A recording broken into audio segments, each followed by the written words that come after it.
Good morning, friends, and welcome to our service today. It is good to be back with you and to be in the presence of the Lord and amongst fellow Christians. We welcome all of you who are here in person. We also welcome all of those who are joining us online. We pray that you would be blessed as we worship, as we pray, and as we listen to the word of the Lord. And so we join together as we focus our minds into this time and space, and as we begin to consider the word of the Lord, we're going to participate in a responsive call to worship today. I'm going to ask you to respond with the bold writing, and I will do the leader parts, which is in the light print. And so it begins, "The Lord is a stronghold for the oppressed, and a stronghold in times of trouble.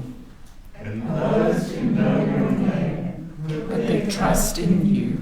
For you, O Lord, have not forsaken those who seek you. Sing praises to the Lord who dwells in Zion. Declare God's deeds among the peoples. For the one who avenges blood is mindful of them. God does not forget the cry of the afflicted." And friends, let's worship together as we sing our first song today, 10,000 Reasons, Oh Bless the Lord.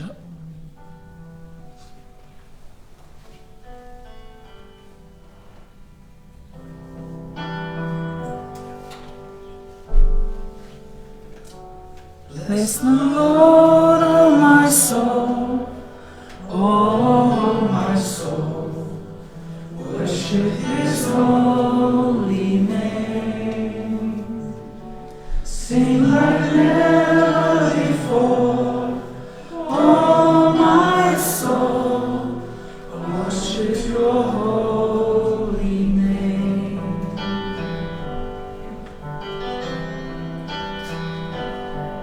The sun comes up, it's a new day dawning. It's time to sing Your song again. Whatever may pass and whatever lies before me, let me be singing when the evening comes. Bless the Lord, oh my soul, oh my soul, worship His holy name. Sing like never before, oh my soul, worship Your holy name.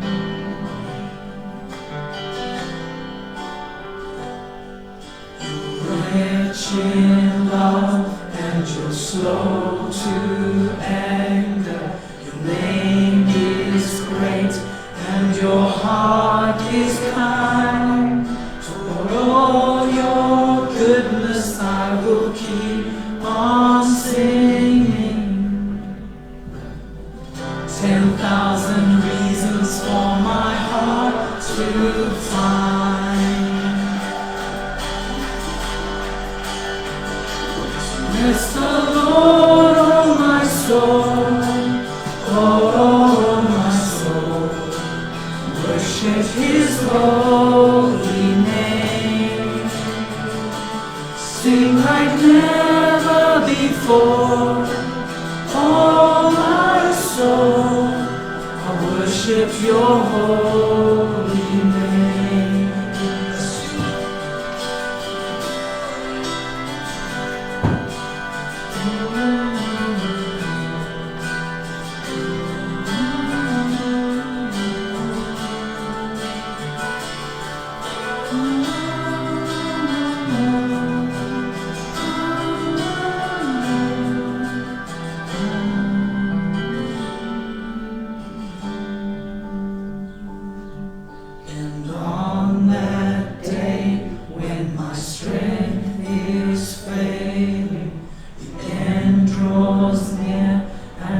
time has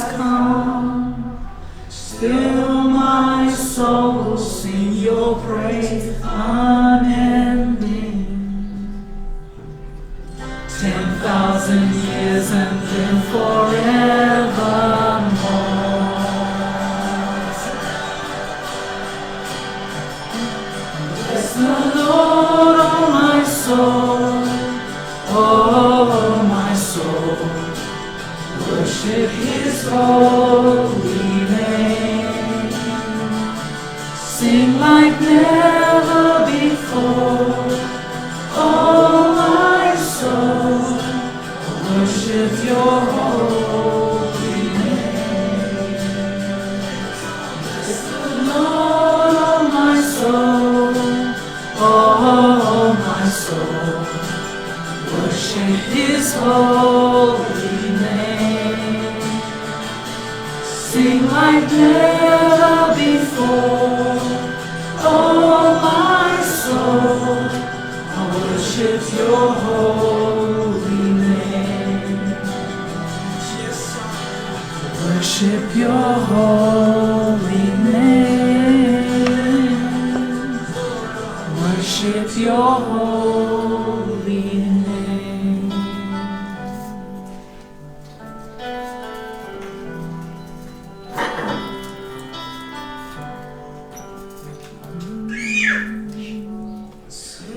Never before, oh my soul, worship your holy name.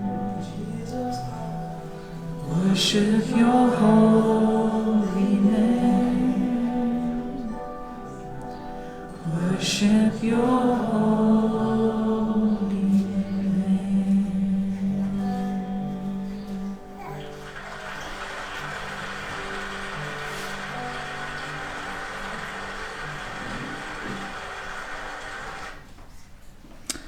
Come, let us bow our heads as we pray. Friends, the first part of this prayer is written by Julian of Norwich. I saw that God was everything that is good and encouraging. God's our clothing. It wraps, clasps, and encloses us so as never to leave us. God showed me in my palm a little thing round as a ball, about the size of a hazelnut. I looked at it with my eye of my understanding and asked myself, what is this thing? And I was answered, it is everything that is created. I wondered how it could survive, since it seemed so little. It could possibly disintegrate into nothing. The answer came, it endures and ever will endure because God loves it. And so everything has being because of God's love. Let's make confession together. We come before God just as we are, though tossed about, as the hymn writer says.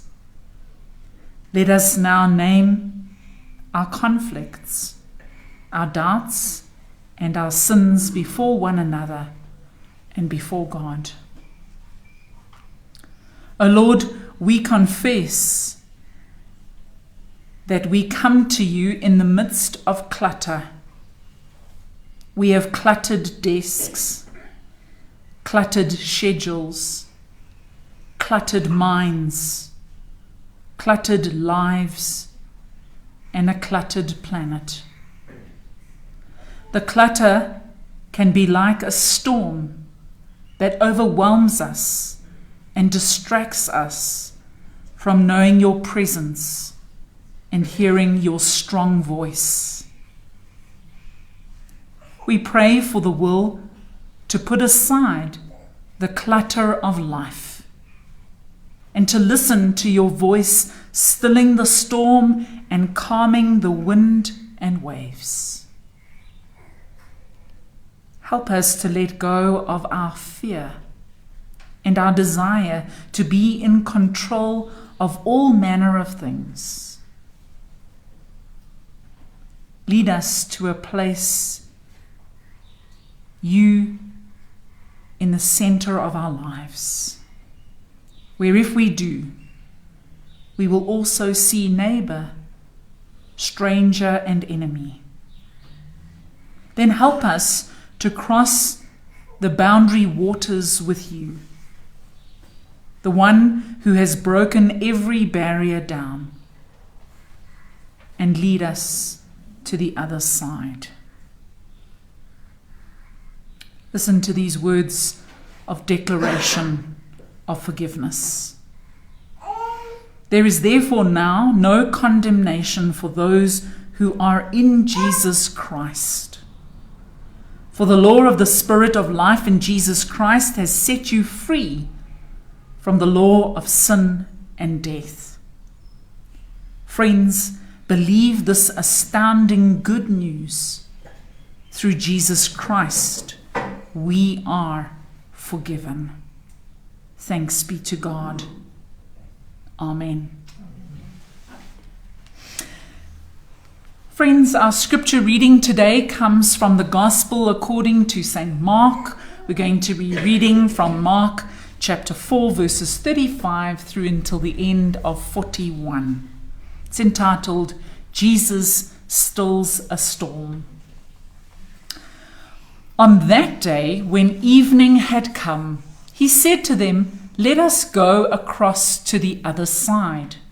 And, leaving the crowd behind, they took him with them in a boat, just as he was. Other boats were with him. A great storm arose, and the waves beat into the boat, so that the boat was already being swamped. But he was in the stern, asleep on the cushion. And they woke him up and said to him, "Teacher, do you not care that we are perishing?" He woke up and he rebuked the wind and said to the sea, "Peace, be still." Then the wind ceased and there was dead calm. He said to them, "Why are you afraid? Have you still no faith?" And they were filled with great awe and said to one another, "Who then is this, that even the wind and the sea obey him?" May God bless the hearing of his word to us today.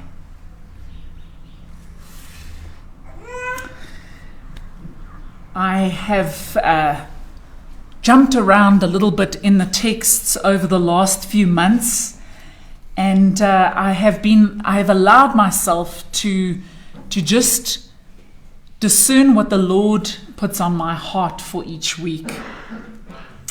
And I will talk a little bit about how this particular story, this narrative that we encountered today, came about, and how the Lord has put a few thoughts into my mind and into my heart. But I want us to begin with looking at this narrative a little bit more closely in order to have an understanding about what is happening in this particular text. There are many things that are happening that maybe we are unaware of. And so I want to begin by saying that storms, and like the storm that we read about today in the texts, is and are very scary. I think despite all of our technological advances that we've made over the thousands of years since this narrative was captured in the text, we've made some good strides in terms of boats and navigation and understanding and predicting weather. But I would imagine that being stuck in a storm, even on a very big boat, or with all the technology, it can be quite a frightening experience. For those who lived in the time of Jesus, it was the ultimate frightening experience. There was nothing more scary for them than a storm at sea. And often storms at sea in ancient times were seen as divine acts, where it can only be God or gods, good or bad, that would be able to muster up such big storms, such terrible storms with such power. The people living at that time had very little understanding of storms and how they worked. And so there was just this complete mystery around a storm. Even in a storm, there are a couple of incidences at sea where the biblical character, which is a sea monster called Leviathan, makes an entrance, or they talk about Leviathan in the sea, believing that it was a monster that brought up the waves and took people's lives when boats sank and people were thrown overboard and went missing and died and were never recovered. They're so frightened of the sea and the storms of the sea that even in Revelations, when John is describing a new heaven and a new earth, a place where it is heaven on earth, he says specifically, and there will be no sea. There will no longer be a sea. There will no longer be something that is as frightening and scary and powerful as the sea in the new heaven and the new earth. The sea and the storm represents not only fear of what's going on, but fear for our own lives. And we can hear that when the disciples go and find Jesus in the boat and they say, "Lord, do you not care that we are perishing? We're dying here."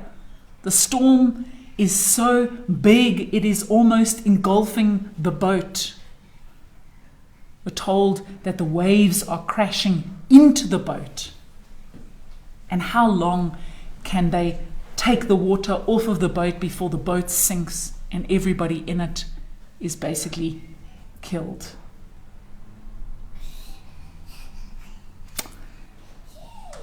Let me come back to how I came across this text. I was sitting in a meeting with our newly inducted moderator of General Assembly, the Right Reverend Sipho Mthethwa. He is from KZN. I've known Sipho for a number of years, and he was talking to the moderators, clerks, and treasurers of all the different presbyteries. And at the last General Assembly, I was asked to be convener of a committee called the Assembly Business Committee. It's in terms of churches and things like that, it is one of those, or in terms of the church, it is one of those high-ranking committees. And so I had an invitation to join into this meeting to talk about various decisions that were taken at the last General Assembly. And the moderator used this particular text at the beginning of his devotion to talk about other things. But as he read this text, I suddenly had this moment, this revelation, this aha moment, to say that Jesus was in the boat. Jesus was in the boat. And for some reason, I had never really made that connection or thought about it in this particular way. That the boat is in the storm, that it is being tossed from side to side. The waves are crashing into the boat, and Jesus is in the boat. And of course, we liken the storm to storms that we experience in our own lives. The things that we experience where we feel like we are being overcome by something. And often it's things like the death, our own death, death of a loved one, tragedy in a family, loss of jobs, stress, strain in our lives where we feel like we find ourselves in that storm. And when I imagine myself in the storm of whatever's going on in my life and I'm feeling overwhelmed and overcome, I've always imagined myself standing on the deck, shouting to the heavens, "Lord, do you not care that I am perishing?" Shouting against the thunder and the lightning and the dark clouds, "Lord, do you not care that I am perishing?" I squint my eyes into the storm, looking for God to come from a far off place to rescue me. And yet, in this particular narrative, this text of Jesus and the disciples, God is not some faraway God in some faraway place. God is here in the boat with us. Our temptation is to look because God is out there somewhere doing something. Yet, God is here in the boat with me. Why is it that somehow we assume God is far away, that we need to call him to our aid? Why is it that we don't assume that God is right here with us in the boat, in the middle of the storm?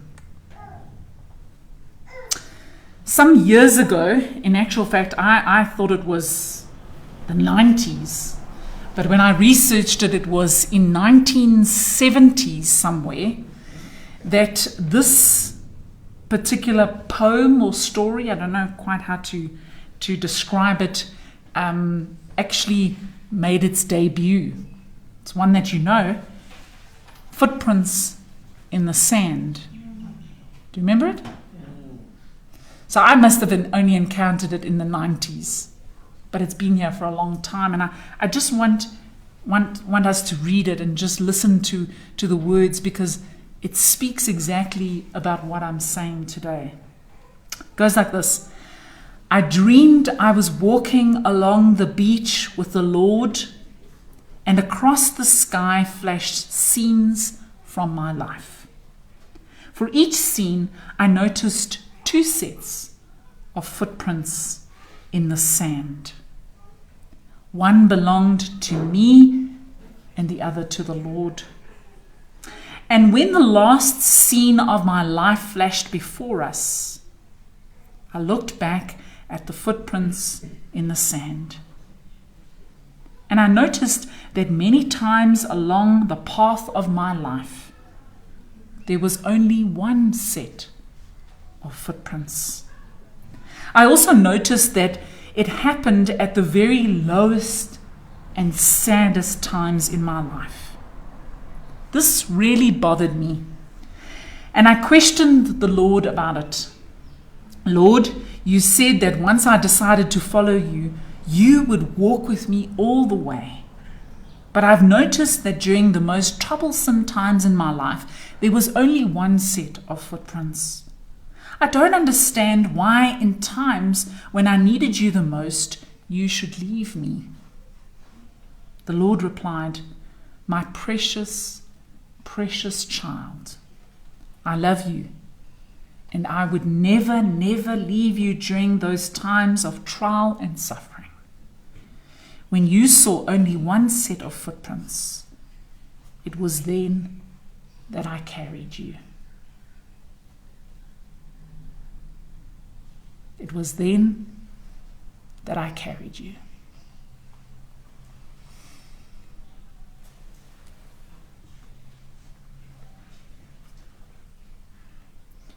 Jesus is in the boat. He's in the boat. Jesus is the one carrying us. That's where he is.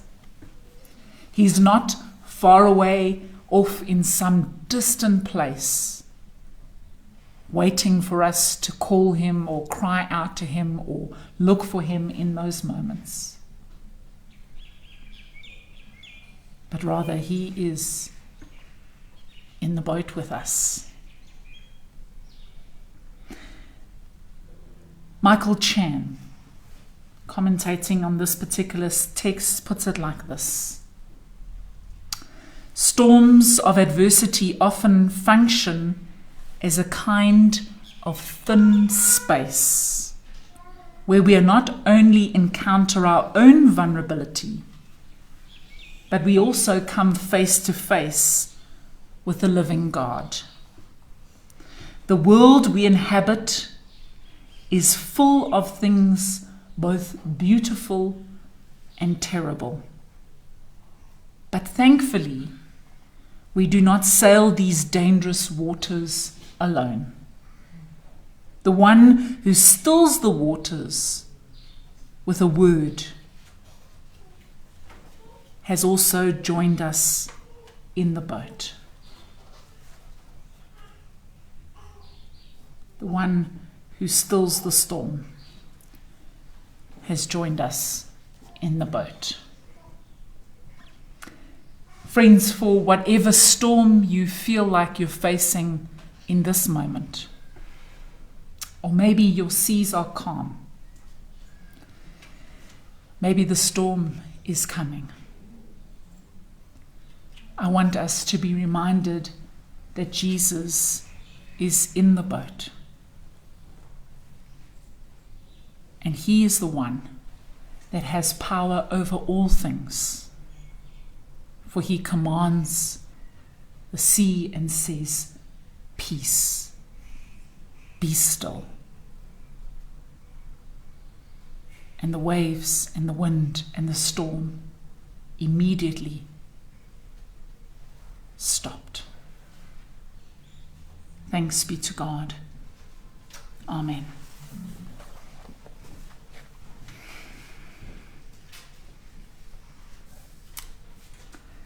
Friends, as we prepare ourselves for communion, we're going to sing together, "Be Still for the Presence of the Lord."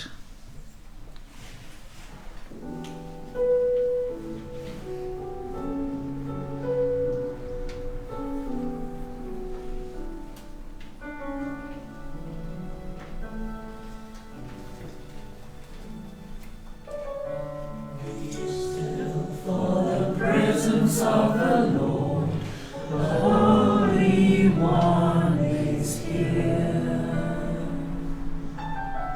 Come thou before him now, with reverence and fear. If in our sin is found, we stand on holy ground.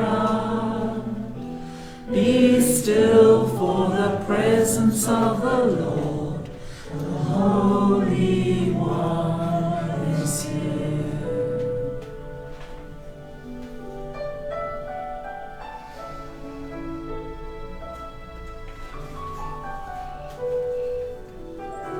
Be still for the glory of the Lord is shining all around. He burns with holy fire, with splendor he is crowned. Above is the sight, our radiant King of light. Be still for the glory of the Lord is shining all around.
Friends, and so we gather at the table of our Lord Jesus Christ.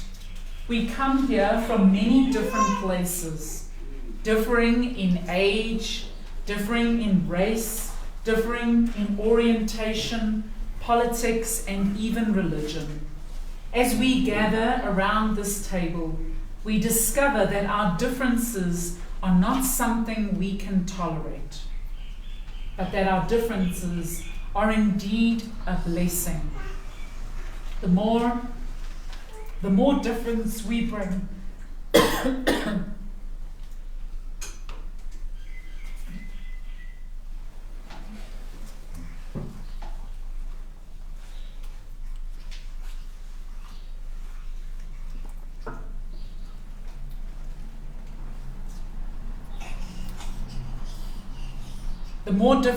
bring, the more fully we experience the presence of God's sacred in our midst. So come, children of God, just as you are. Whatever you are on in this journey of life, you are welcomed here. Here in this place, here in this community, here at his table. Come, children of God, come and remember together with us. We remember the stories that Jesus' friends tell, stories of broken bread and shared, feeding a multitude, stories of being gathered together, enemy and friend, around tables, stories of unlikely guests revealing the face of the sacred. They say that it was on the night of both celebration and betrayal that he took the bread left over on the table, blessed it, and broke it, reminding them that it is in the breaking that we become whole, in losing our lives that we find them, in serving that we are served. As the grain scattered becomes one in the loaf, when we eat this bread, we become one with one another. They say that he took the cup, also left over on the table, poured out and sharing, remembering with them the life-giving breath, even now pouring a rhythm through our veins, the breath of life from whence we came, the breath that precedes and follows all that we can see. As the grapes find life in the vine, we drink from this cup. We become one with the source of life itself. And so we pray, come, Holy Spirit, come. We ask that you would bless this bread and bless the fruit of the vine.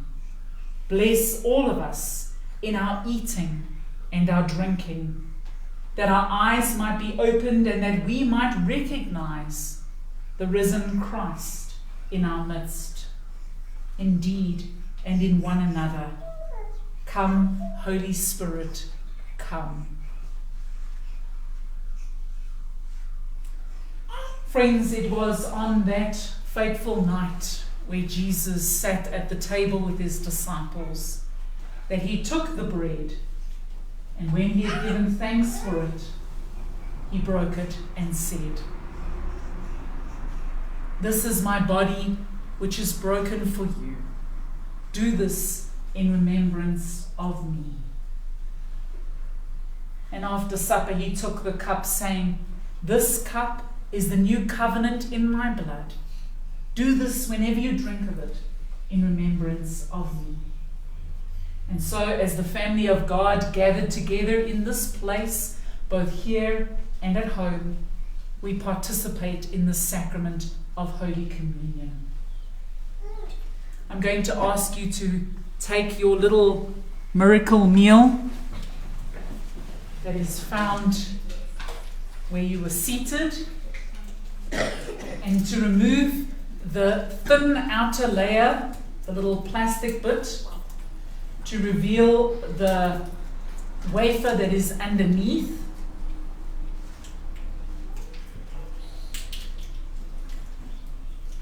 Some of our elders are around just to help you if you need help.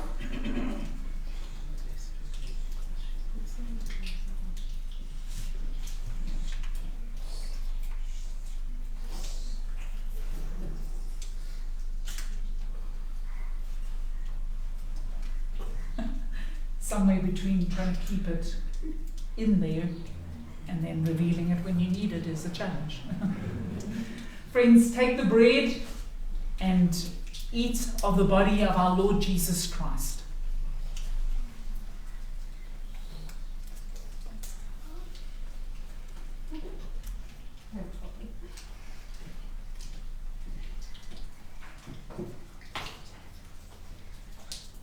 And then to remove the next part.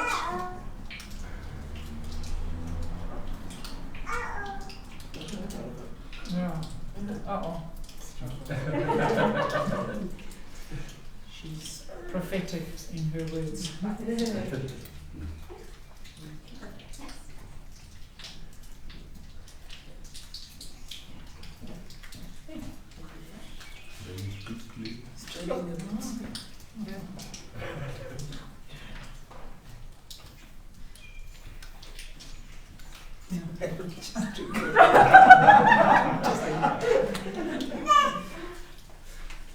it is. It's quite tight. This is just easier. It's a tiny gap. Okay.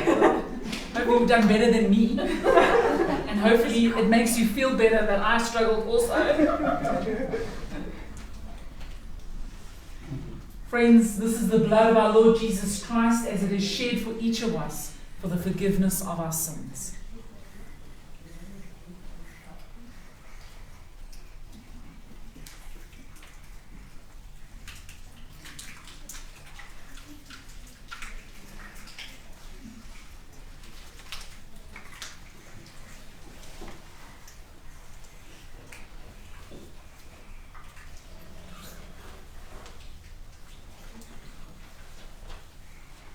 The blessings of our Lord Jesus Christ, Father, Son, and Holy Spirit, bless you now and always. Amen. Friends, we take this opportunity to pray for our... No, we're not going to go to prayers just yet, sorry. We have the call for our offerings. Listen to these words as they call forth the offering. So come and follow Jesus, you who have committed yourselves already, you who would like to do so for the first time. You have given yourselves to the care of creation and to the suffering ones of the world. And you who feel moved by the Spirit to begin to offer yourselves. You who have been faithful in your life commitments, and you who have failed. Come, offer yourselves and your gifts and make new beginnings in your lives. Friends, we rely so much upon your good gifts and your tithes and offerings to continue to do this ministry in this place. And so we are grateful and for all the blessings that you give to us in terms of monetary blessings. We pray for all those blessings and monetary blessings that will be given during the service and those who are being made through the electronic banking. We pray for those offerings. Blessed are you, God of all creation. Through your goodness, we have given these gifts to share. Accept and use our offerings and our lives for your glory and for the service of your kingdom in this place. For we ask this in the name of Jesus. Amen. Friends, we take this opportunity to remember in our prayers those prayers for those whom we know who are in need or struggling at this time. We pray for our world. We pray for our worldly leaders and for all of those people who find themselves in the need of prayer. Come, let us pray our prayers of intercession. Gracious God, because we are not strong enough to pray as we should, you provide Jesus Christ and the Holy Spirit to intercede for us in power. In this confidence, we ask you to accept our prayers. We pray today for your creation. You entrusted the earth to the human race, yet we disrupt its wholeness with violence and corrupt its purity with our greed. Prevent us from destroying what you have made and called good, so that our children's children may inherit lands and sea, brimming with life and beauty. We pray for the people of the world. Preserve the people of every nation from tyrants. Heal them of disease, especially of the pandemic that has affected all peoples. Protect them in disaster, war, and famine. Help all people, adults and children, walk in the ways that lead to peace. We pray today for our city and our neighborhood. Heal the rifts and fears caused by violence and racism in our streets and schools. Protect all of our city's children and give them lives of safety, hope, and joy. We pray today for our country. Give wisdom to those who govern us, to our president, and to the national courts. Keep safe those who protect us from danger.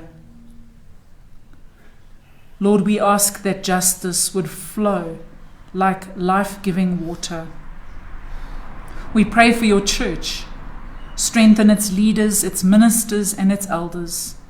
Sustain them and give them energy of your Holy Spirit, so that they may give others new life and hope. Be close to those in our community who are sick, alone, and vulnerable. And we pray especially for those who are newly baptized, that in the community of faith you will gather them to you as a mother hen gathers her young under her wing, that they might come to know you and love you more and more. We pray today for all who help us in our faith, who've journeyed with us, who've directed us in your ways of God and in the Spirit. We thank them for the work that they do with us. We pray for all those who are struggling with death, whether it's death of a loved one or those who are facing death for themselves. Lord, we ask that you would turn our faces to see the promises of hope that you've given us, and that you would keep us during this time until we meet you and those that we love once again. And so, Lord, in the words that Christ taught us, we gather up all these prayers, saying, Our Father, who art in heaven, hallowed be thy name. Thy kingdom come, thy will be done on earth as it is in heaven. Give us our daily bread, and forgive us our trespasses, as we forgive those who trespass against us. And lead us not into temptation, but deliver us from evil. For thine is the kingdom, the power, and the glory, forever and ever. Amen. Friends, we pray that you have been blessed in this time that we've spent together, as we have listened to the word, as we have prayed, and as we have shared in the holy meal and sacrament of communion. Receive this blessing. Watch with us in the storms of our lives, dear Lord. Still the waves with your powerful voice, and give us courage to continue the journey with you to the other side, to a new world. And may the God of hope fill us with all joy in believing, that we may abound in hope and in the power of your Holy Spirit. And may the blessings of our Lord Jesus Christ, Father, Son, and Holy Spirit be with us now and always. Amen.